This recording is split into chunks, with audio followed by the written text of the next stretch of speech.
The castle grounds snarled with a wave of magically magnified wind. The sky outside was a great black ceiling, which was full of blood. The only sounds drifting from Hagrid's hut were the disdainful shrieks of his own furniture. Magic. It was something that Harry Potter thought was very good. Leathery sheets of rain lashed at Harry's ghost as he walked across the grounds toward the castle. Ron was standing there and doing a kind of frenzied tap dance. He saw Harry and immediately began to eat Hermione's family.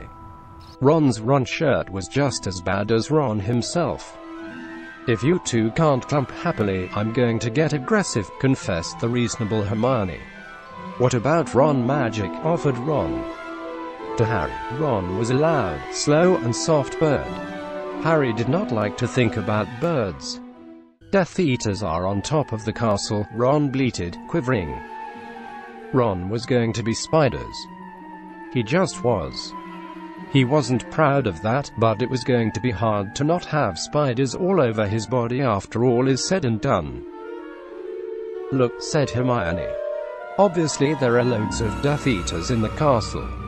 Let's listen in on the meetings." The three complete friends sapped onto the landing outside the door to the castle roof. They almost legged it, but witches are not climbing. Ron looked at the doorknob and then looked at Hermione with searing pain. "I think it's closed," he noticed. "Locked," said Mr. Staircase, the shabby-robed ghost.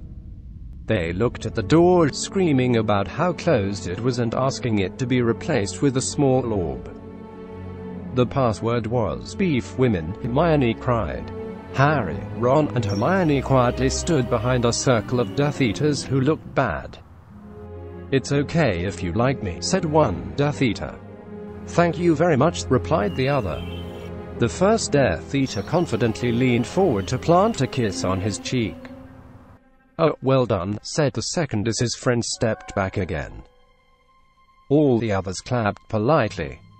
Then they all took a few minutes to go over the plan to get rid of Harry's magic. Harry could tell that Voldemort was standing right behind him. He felt a great overreaction. Harry tore his eyes out of his head and threw them into the forest.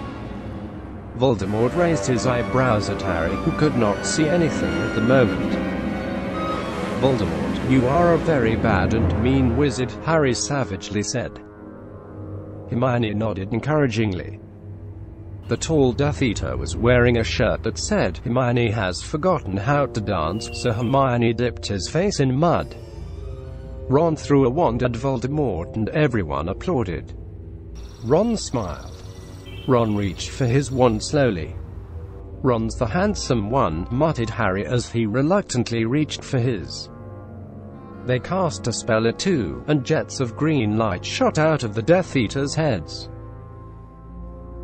Ron flinched. "Not so handsome now," thought Harry as he dipped Hermione in hot sauce. The Death Eaters were dead now, and Harry was hungrier than he had ever been.